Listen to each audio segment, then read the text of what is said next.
gimana sih cara kita membangun infrastruktur dari awal, dan kira-kira apa-apa aja yang perlu kita consider sebelum kita mulai setup, dan mungkin setelah kita setup, apalagi yang next step-nya yang harus kita lakukan.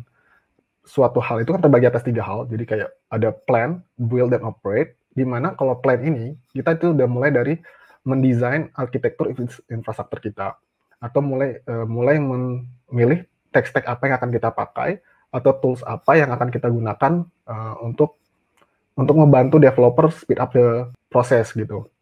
Kemudian setelah kita plan-nya udah ada, kita bisa langsung nge-build. Build di sini maksudnya kita udah langsung provision infrastruktur yang kita mau, yang kita harapkan. Itu diharapkan pakai automation dan documented. Maksudnya jadi kalau kita rebuild ulang, hal yang kita lakukan itu sudah ada dokumentasinya. Jadi nggak kayak kececeran itu, misalnya ada yang kelupaan, task yang kelupaan, atau step yang kelupaan. Setelah kita build, itu kan pasti infrastrukturnya udah running. Nah, disitulah kita sebagai infrastruktur tim mulai mengoperate. Operate di sini maksudnya kita bisa mengevaluate apa yang kurang, atau apa yang perlu ditambahin, atau kira-kira apa yang bahkan mungkin kita bisa kurangin untuk mempercepat proses shipping the code to server kayak gitu.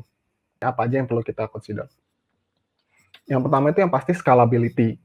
Infrastruktur yang kita bangun ini harus mendukung growth-nya dari si produk kita. Kita kan pengen buat infrastruktur kan pengen, atau kita pengen punya produk kita itu diakses banyak orang. Plan-nya kan seperti itu. Nah, kemudian selanjutnya automation. Jadi dengan adanya automation ini, kita juga bisa fokus ke hal-hal yang lain. Jadi kita bisa fokus untuk research hal yang lain yang lebih baru, yang atau mungkin improve hal-hal yang sudah ada.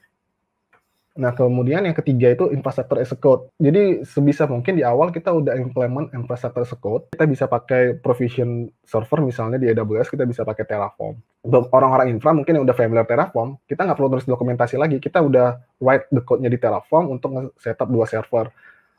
Tim infra yang datang, yang baru, dia pengen tahu nih state resource kita di infrastruktur udah gimana. Dia tinggal baca Terraform script-nya aja. Nanti dia sudah tahu, oh kita sekarang udah punya 2 server, punya 3 database. Nah, yang selanjutnya secure. Di sini maksudnya secure kita perlu pastiin koneksi kita ke mereka itu terenkripsi. Atau misalnya data yang kita punya itu terenkripsi. Jadi lebih aman gitu. Kalau kita sudah mikirkan di awal security-nya data kita dan connection yang akan inbound ke kita. Nah, kemudian ini people. Kita udah harus tahu jumlah kita berapa nih tim infrastruktur, let's say 3.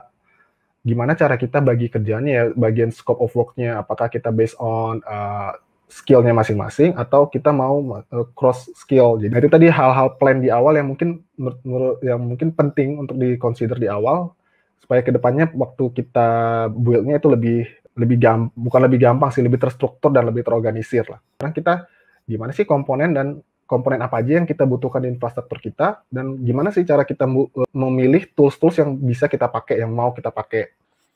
Atau komponen yang pertama itu mungkin yang udah nggak asing bagi kita itu CI/CD. Dan untuk CI ini, kita harus consider juga mengenai version control yang kita pakai, dan kita harus consider regulasi bisnis kita.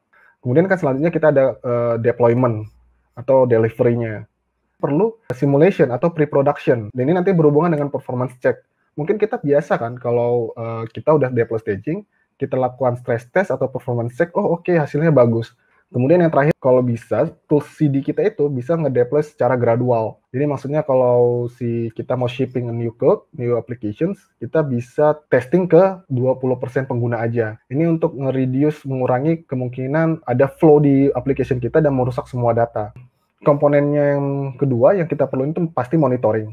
Pada waktu kita select komponen dan tools monitoring, hal yang pertama kita cek itu yang kita consider atau yang kita mau kita build itu matrix apa yang mau kita pakai. Kemudian next-nya itu, pemilihannya dashboard.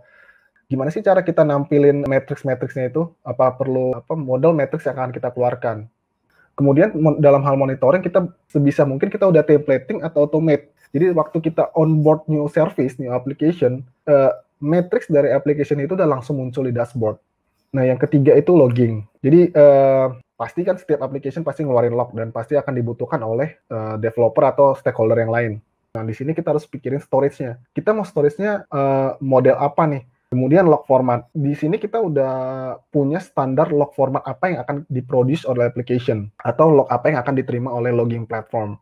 Kemudian ini aggregate. Tadi kan kita udah minta, oke, log-nya yang kita terima itu JSON format JSON. Dengan gitu kita bisa nge-aggregate log menjadi meaningful metrics. Ini kemudian hal-hal yang kalau selecting tools ya, mungkin pribadi saya sendiri ya, mungkin kalau milih tools itu yang udah mature. Tools yang akan kita pakai itu yang udah ada di landscape kita udah cukup lama. Kalau dia udah punya have an active community, pada saat kita gunakan tools itu, kemudian kita ada issue, kita bisa tanya ke community dan kita bisa lihat di community.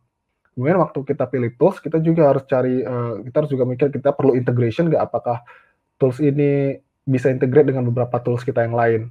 Dan yang terakhir, open source atau yang pakai yang paid version atau yang premium version. Nah di sini mau ditekan, saya mau bilang kalau open source itu nggak selalu lebih murah daripada kita yang bayar. Yang bayar itu kadang-kadang lebih worth it gitu.